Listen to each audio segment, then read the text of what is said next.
Well, frustrated New Orleans residents say construction in their neighborhood is often left unfinished, but now major projects scheduled to start aren't even getting off the ground. Lily Cummings joining us live now from Magazine Street near Leek Avenue with why. Lily.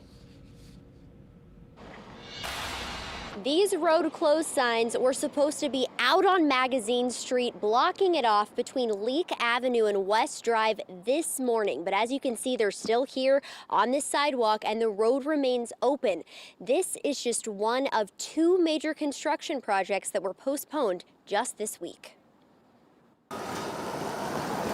For 30 years, Roger Blaze has waited for improvements on Magazine Street. The curb had fallen into the sinkhole. After receiving notices of scheduled work, he thought maybe the time had come. And yesterday, we got another notice saying that we're going to start today. Crews were planning to close Magazine Street near Audubon Zoo to remove the pavement and an old streetcar track that's beneath the road. All this stuff needs to be replaced.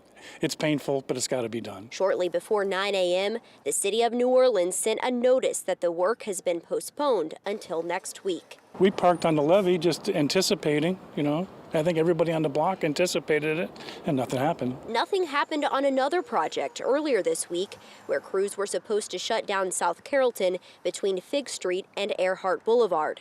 But we found the reason why for that one. They essentially were telling me for 2 months, no one can get into your parking lot. John Blancher, the owner of Rock and Bull and Ye Olde College Inn, says word of mouth got to him Friday evening that the closure in front of his business would begin Monday morning. Otherwise, he wouldn't have known. That's not much of a notice, and we do a lot of parties and events at Rock and Bull, and I have commitments and contracts to service people. I got wedding receptions coming up. He contacted the city and his council member, and by Monday, the project was postponed until further notice. I don't think it was thought out.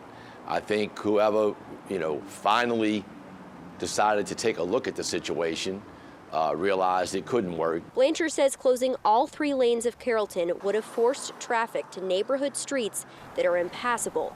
Now he's asking for some compromise and more notice. Let's make a game plan, okay? How are you going to do your work, and how am I going to stay in business? And I think this is a legitimate thing for a business owner to ask for. Now, the work here on Magazine Street is expected to begin next Tuesday, October 11th. Now, we did reach out to the city and the contractor to understand why it's been pushed back, but we did not hear back by the time of this broadcast. Reporting live, Lily Cummings, Eyewitness News.